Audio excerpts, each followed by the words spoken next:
fuck you doing back there? Shut up. I'm lonely.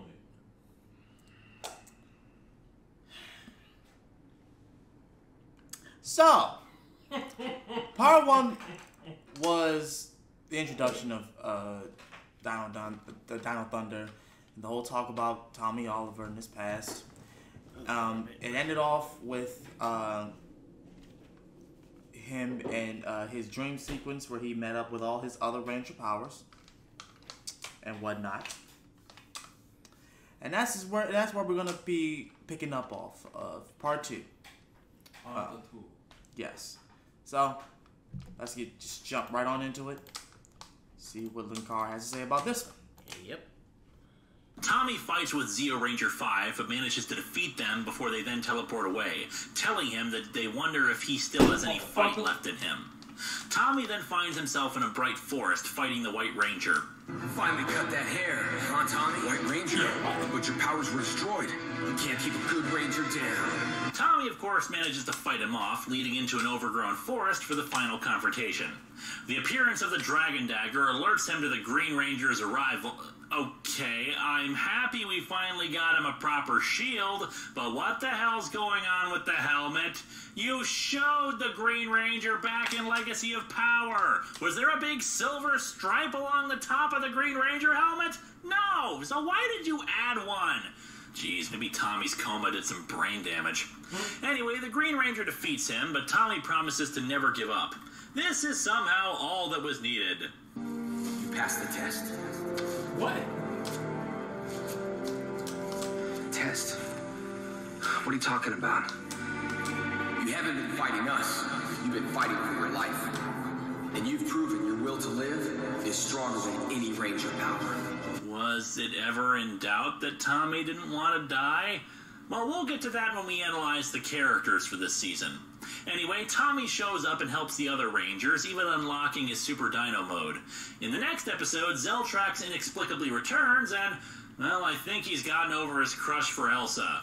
Connor, having a crush on some girl of the week, activates his Battleizer when Zeltrax kidnaps her. It just kind of comes out of nowhere and... wait, the Battleizer gives him Mr. Fantastic arms? The hell? The Battlizer's complete and utter ridiculousness this time, aside from the stretch arms, comes in goofy, huge shoulder pads, which are always flapping around whenever Connor moves. Anyway, using the Battleizer, Connor defeats Zeltrax, but he survives the encounter. Whatever happened to him, though, has eliminated his loyalty to Mesogog. Trent tries to get his father to let him talk to the other Rangers and have them help him, but he refuses, wanting to settle things himself. Yeah, you're doing such a bang-up job of it, Anton. Stay the course. Meanwhile, back at Mesogog's fortress, the White Ranger clone collapses in pain. Elsa says that this was only a matter of time. I don't understand. When Zeltrax created you, it caused a glitch in the morphing grid. Two White Rangers can't exist simultaneously. Eventually, one has to go. Then Trent Mercer must be eliminated. The clone challenges the others to a fight, attempting to destroy them with his Zords, but he can't sustain himself long enough to continue the fight, and he loses control over his Zords. In the wake of his defeat, the clone goes to fight Trent, conveniently going into his Super Dino mode so the audience can tell which one is which. After a fierce battle, the clone is defeated and the remaining power is reabsorbed into Trent's Dino Gem. It once again feels anticlimactic. Sure, the fight itself was awesome, but from a story perspective, the clone didn't really do much other than be a standard henchman. I think it would have worked better if Trent had been separated from his powers completely and he had to reclaim them later, plus making his saga a neat parallel to Tommy's. Evil Ranger becomes good, loses his powers, and then gets them back again. Anyway, our story continues with some construction workers working on an empty field. Hey, see We're ya. coming back in tomorrow. Sure.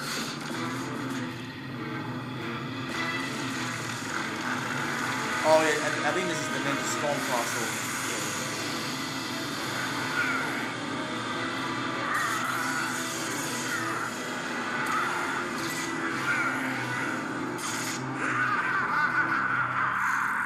Kira spots Blake at the cafe, thinking she's seen him somewhere before.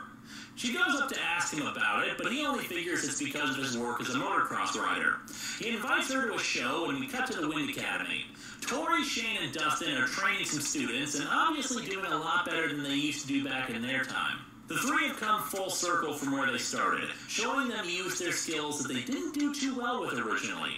They even tell their students the same thing that Sensei had told them about how they need to consider how committed they are to their ninja training. They get a message from the Sensei telling them to meet him at the highest point in the city at sunset and tell no one what they're doing. For some reason, the three arrive in what is clearly afternoon and not sunset.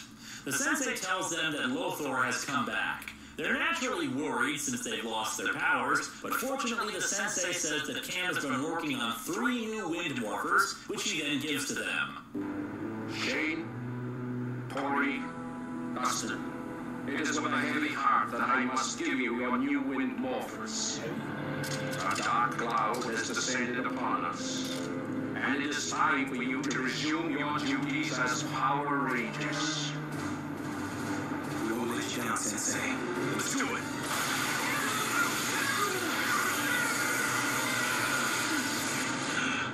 Yep, the whole thing was a trap and now they're evil. The Sensei being shown his hideout. Cam goes out looking for his father and finds the message, along with some slime that he recognizes was at the Abyss of Evil. Lothor goes to the Ninja Academy with new monsters in tow. Apparently the morphers Lothor gave them do work, allowing the three to morph and capture the other Ninja Academy students.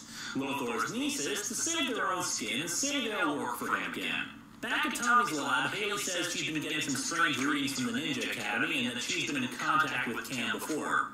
Speaking of, Cam returns to the Academy to find it in ruins and calls Hunter away from the Thunder Academy. Blake gets the call as well and says goodbye to the 3 Dino Rangers, who in turn are called away by Tommy.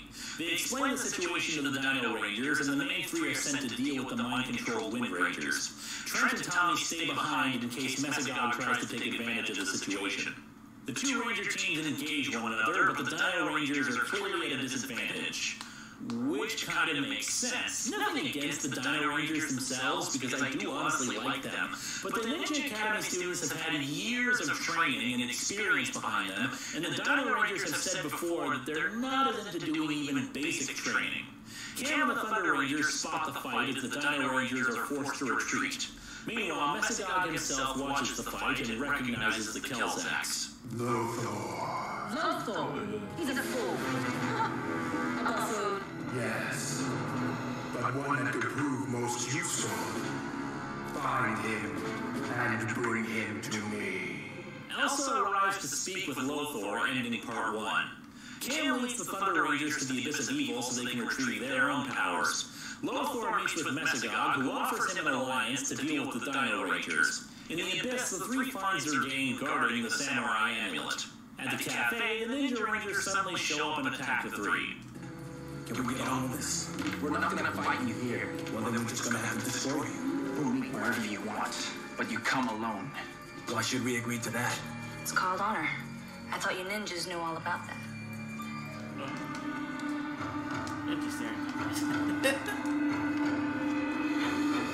The 2 teams show up to the fight, and the Dino Rangers use their enhanced abilities to fend off the ninja abilities.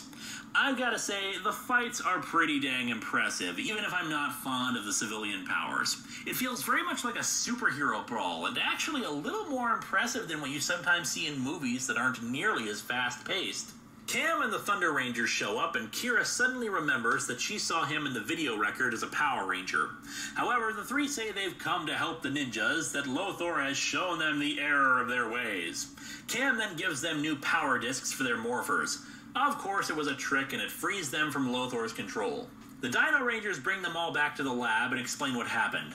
The 11 Rangers show up to meet Lothor and Mesagog's forces head-on. And, of course, it's time. Are you guys ready? Ready! Dino Thunder! Power up! Wind Ranger! Dino Power! Ranger Storm! Ranger Form! Thunder Storm! Ranger Form! Sarah Storm! Ranger Form!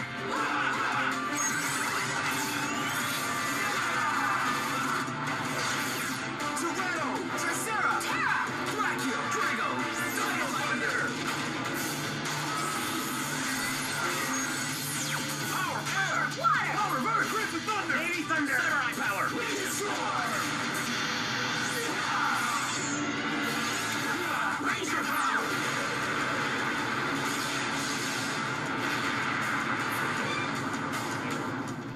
they had to go that fast though? Damn.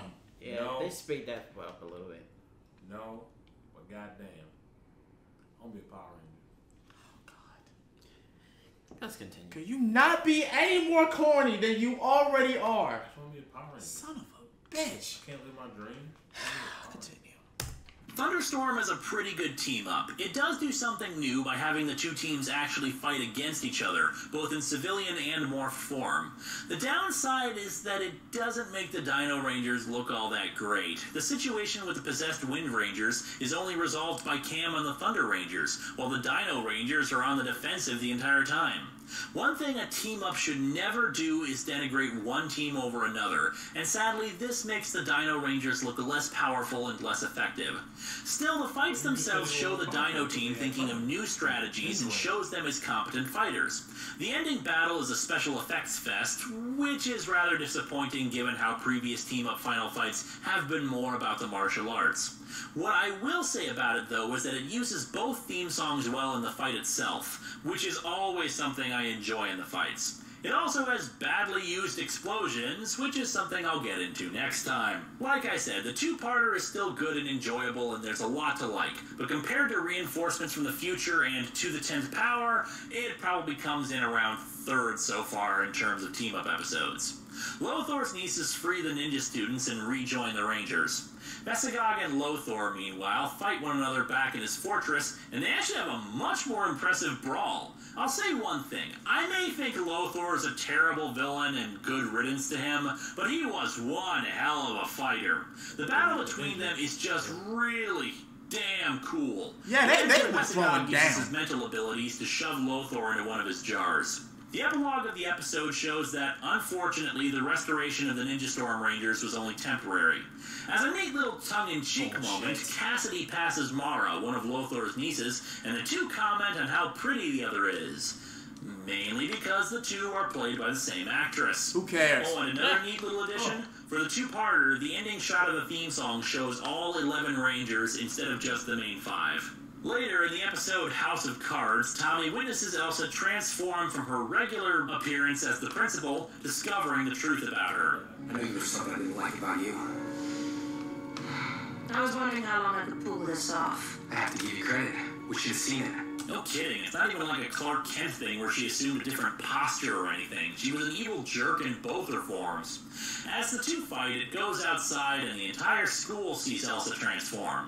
When the group runs into Anton Mercer again, they spot him transforming into Mesagog as well. Jesus. Mesagog drinks a potion that splits off Anton from his body. The penultimate episode is a clip show, but meant to be a reflection on how the characters have changed throughout the season, as well as wondering how they can ever trust Trent again. Of course, in my mind, the bigger issue isn't that he lied to them, but rather if his father is their enemy, they run the risk of him pulling his punches when they can't afford for him to do so. The season comes to a close in Thunderstruck. Mesagog has finished work on a transfiguration ray that will transform humans into mutant dinosaurs.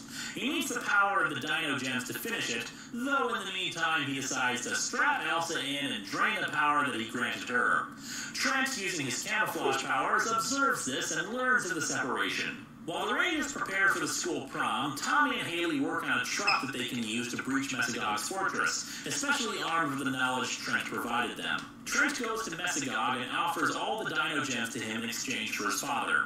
Elsa, after being absorbed, suddenly wakes up on a rooftop in the city with her memories scrambled. Zeltrax appears and drags her away. Later, the Rangers confront Zeltrax, but Devin spots them morphing and records it. Zeltrax tricks the Rangers into believing that they destroyed him, and he follows them back to their lab. Trent explains what happened to Elsa and talks about his plan. He'll deliver the Dino Gems to Mesagog, then open a portal for them to come charging through. They decide they have no other choice, since Mesagog will find a way to turn his device on either way. Elsa's memories return, but she's no longer under Mesagog's control. Mesagog takes the gems and knocks Trent out, but he manages to wake up long enough to activate the portal, which just happens to be a big red button marked Portal Control. I guess Mesagog likes his system to be idiot-proof. The Rangers head out to fight some Tyranodrones while Haley is sent out to destroy Mesagog's device. She reaches it in time, firing a huge-ass laser at Mesagog's fortress. Trent grabs the Dino Gems and stays behind to look for his father while Mesagog collapses in front of his throne. The Rangers escape, though Trent's fate is unclear. It's not like they're gonna fall to the sky and land in front of us. Were you knocked on the head or something? What? Last time I did that, it worked. See? Believe the black man's words. The Rangers return to the lab and find it in ruins. They check the black box and discover what Zeltrax did. Mercer blames himself for what happened, but Tommy tells him to quit whining. Turns over, Anton. This is about me and Smitty. Had nothing to do with you. But if there really is, I can't go back and change what's happened. Mesrog is gone. We should be thankful for that. Zeltrax constructs a new Zord, and holy crap, he just blew up a mountain! Anyway, he keeps Elsa inside of the Zord as a human shield. I didn't remember that episode. The Zord, while the others directly engage it in the Megazords. The Megazord's drill attack provides a convenient getaway for the Rangers, allowing Elsa to escape. Tommy and Kira destroy Zeltrax once and for all, and the rest of the Zords arrive. They're forced to follow the TJ maneuver of setting their Zords on self-destruct and sacrificing them to destroy Zeltrax's Zord. To really bum the Rangers out after losing the Zords, Mesagog shows up. I was able to absorb enough Dino energy to complete my transfiguration. Witness the face of your final battle.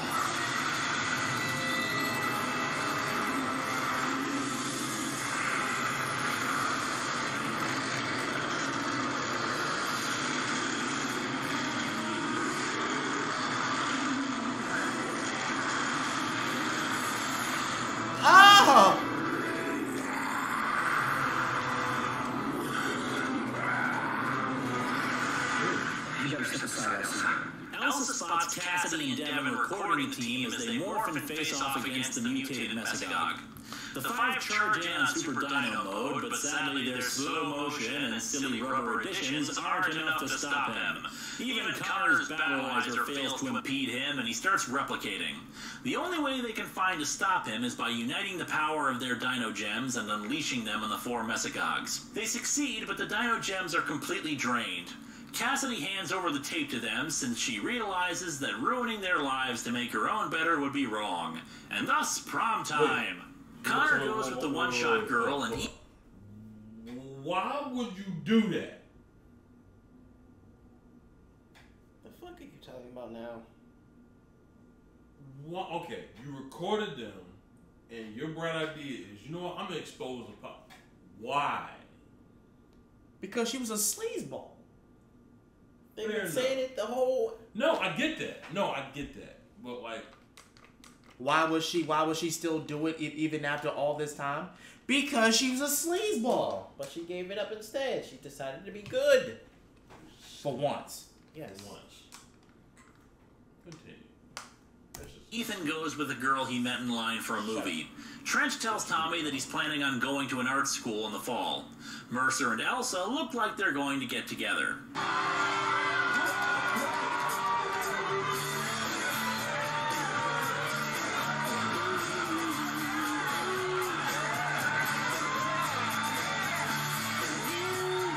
Nobody cares about this. No, wait a minute.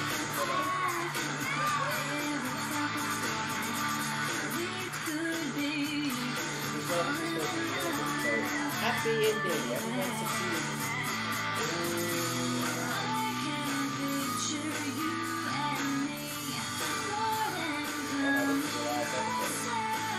Oh, did he?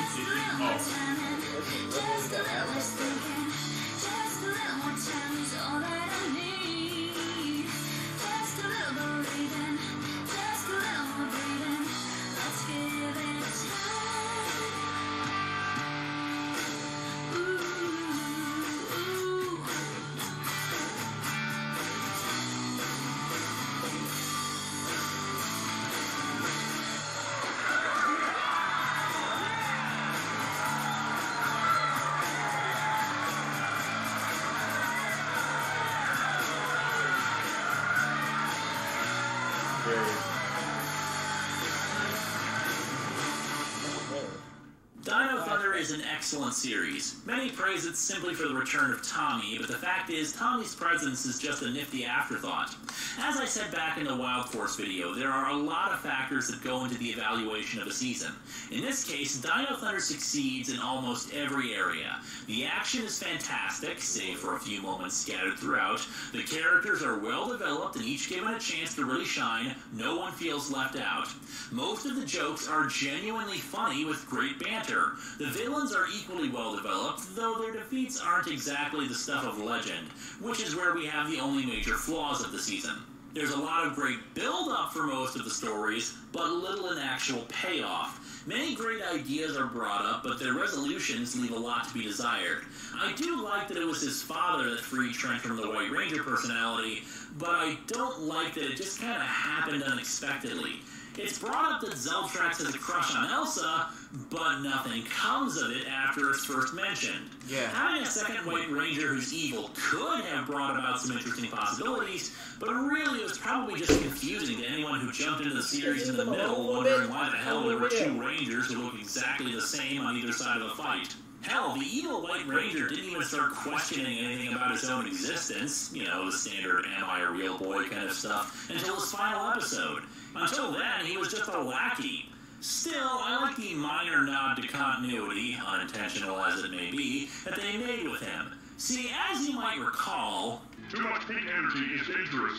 as amusing as the line is, this probably demonstrates that the morphing grid can't handle a duplication of the same powers. Too much white energy is just as dangerous. While the season officially ends at episode 38, there are two brief sequences that some list as part of the season run, though only one is partially significant. The second is just Tommy practicing martial arts and giving a very brief, abridged story of his life as a ranger. The other was an extra on the Dino Thunder DVDs and takes place right after the events of the main series. Ethan is trying to make an archival history of the Dino Rangers' time, but keeps running into technical issues. With Kira's help, they uncover a large stone beneath the cafe's floor, which people have said is a physical representation of the morphing grid itself. It shows the two images of the future, really just a preview of the next season. Yeah, it's not anything actually important, but it is neat to see the two again in events taking place after the series. Mesagog is a great villain. Menacing, dark, I ain't gonna lie, he is. His jaw were really well done. He still had a take-over-the-world mentality, but his reasoning was different than others who wanted to conquer simply for the sake of conquering. He believed in the superiority of dinosaur DNA, which probably makes him the first villain motivated by racism. Yeah, okay, maybe rancid, but as we discussed in the Time Force review, the mutant thing was only the catalyst, when really he wanted overall power and destruction. Zeltrax's motivations are a little less clear. Again, when he explains who he is, he never even mentions Tommy getting the job over him at Mercer's company, so what does he want revenge against Tommy for? After he first dies, the shift in his loyalties is weird too, especially since he went to all the trouble of framing Trent and all. Elsa is a pretty good henchwoman too. At times her acting isn't all that great, but otherwise she often came off as imposing and she was a competent fighter in her own right too. She's just a great lackey and it was nice to have her turn good at the end. The Transroads were visually very imposing, but lacked anything particularly charming about them. They just kind of growled, and their features were so dark that often you couldn't make out where individual ones were in a crowd. Yeah, There they was just also look a second sad. squad of foot soldiers, the Triptoids, but they were hardly ever mentioned or used and just looked kind of goofy sometimes. But hey, let them use more Sentai footage. Connor is an idiot through and through. He can't swim, and upon seeing their motorcycles, Which one's mine? I'm kidding. Or kidding. while early on he was motivated by rather selfish intentions, even wanting to give up his ranger powers early on so he could focus on his soccer career, his tune changed. Hell, in White Thunder Part 3, he expresses more concern for Trent and abandons his soccer game to try to help him.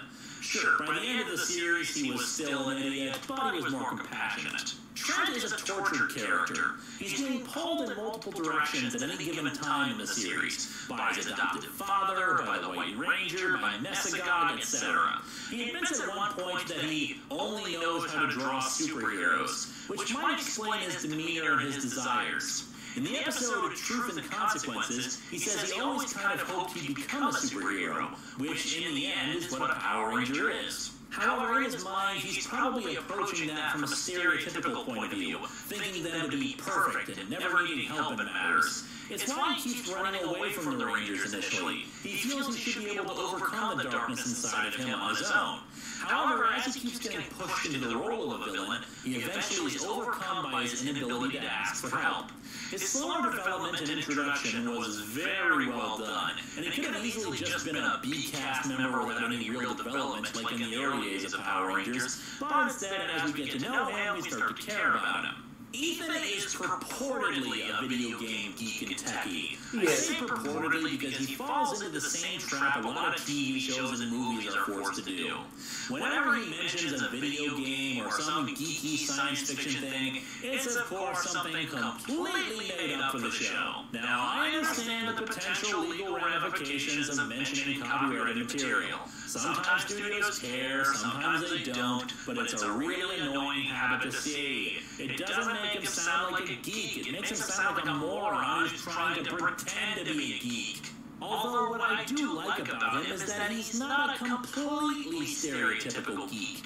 In the episode Bully for Ethan, a soccer player starts picking on him. Now, the stereotypical kind of show would have Ethan always trying to act nice or be a coward compared to the bully, but instead, this takes a more realistic tone with it. Ethan fights back in every confrontation. Sure, not physically, but he's verbally arguing with the guy. He's not going to take any of this crap, and in the real world, someone who is tough enough to fight back will. Sure, in the end, he convinces the bully not to fight and makes friends with him, but he does it a lot more believably and, well, in a more original fashion. I really like it. Kira is a harder nut to crack. Like Connor, she was initially dismissive of the Ranger stuff, and I can't really pin down what it was that motivated her to be a Ranger, other than it was just the right thing to do.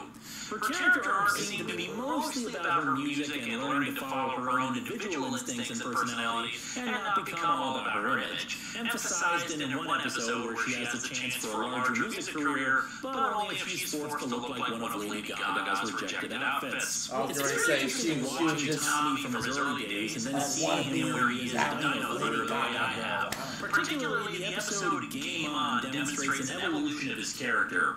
The teens complained to him about doing training, something he and his Rangers did all the time back in those days. He's mentoring teenagers who aren't like what he was as a kid. They don't care about training, they don't really like school, and they're not interested in martial arts. The Mighty Morphin teens were, well, let's face it, very idealized goody-goods. They were perfect. These teens feel more real for the most part in that they have character flaws.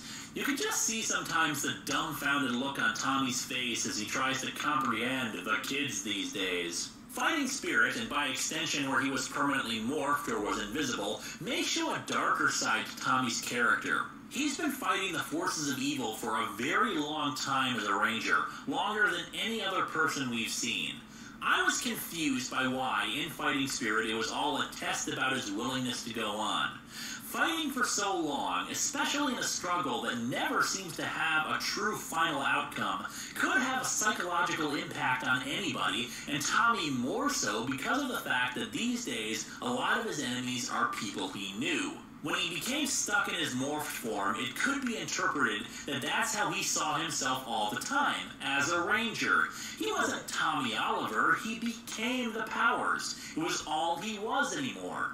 When Haley brought him out of the morphed form, he was invisible. Once again, the power was all he was, so whoever Tommy Oliver was didn't have any actual image to him. He wanted to reject that part of his personality because that part of his personality had all of his friends betraying him. When Haley once again freed him, the powers were shattered and he retreated into his own mind, having to face all the previous powers that led him to who he was. He had to overcome his identity crisis of being the powers. Is he the Green Ranger, the White Ranger, the Red Ranger, the Black Ranger? He's none. He's Tommy Oliver first, and being Tommy Oliver had to be what he lived for. Yeah, I know that's probably bullcrap and it's just my own nonsense interpretation, but No, that's the what best I got out of the whole thing. explanation. Dino Thunder is just a fun ride from start to finish, especially if you were a Mighty Morphin Power Rangers fan. It's not just about Tommy, it's about a group of teenagers dealing with larger-than-life powers and growing as people while they fight the forces of evil. Its flaws are outweighed by the excellent parts of it, and I definitely give it a recommendation. Next season, we enter what is referred to by fans as the Kalish era, where opinions about the season start to become either mixed or just downright loathed. Yeah. But we'll talk about that when we call out for Power Rangers SPD. Emergency. No. It looks whack. How do you know it's whack? You didn't even give it a chance. It wasn't even made here. I mean, what would they know about Power Rangers in Japan? A lot more than we do. A lot more than us. I'll say that. A lot more than us. A lot more. So yeah, that was the rest of Dino Thunder. Power up. I want to say this. After this season, you noticed a change in Power Rangers. I personally noticed a change after SPD. Yeah. That's just my personal, because I like SPD a lot. It was Only a series. see what makes SPD my, well, you know what? I'm not even gonna touch on that. We'll touch on that when we get back to you. Yeah. On that one. Yeah, but overall, Dino Thunder, it was a good show. And I agree with what he said about Tommy, because He was You fighting don't- himself basically. He was always he wasn't really himself unless he was the powers. So when that's taken away, what even is he? He's Tommy Oliver. right. Exactly. And that's what he had to realize. That's what he had to remember and realize. But we want to know what y'all think about this series, Dino Thunder, Tommy Oliver in general. Would you guys want to see him back in another Power Rangers series? Because it's not like he can't move no more. He still He only what, he can 30 still pounds, move. man. He can still go. So but just let me know what y'all think down below about all this. As such, this has been Master Sakurai, my good friend Jonathan, and Ain't shit going on, but subscribe. this guy right here. The ninja. You know what the fuck is going on. Holla at your boy. And drink water. I'll see y'all later. Good night. Peace.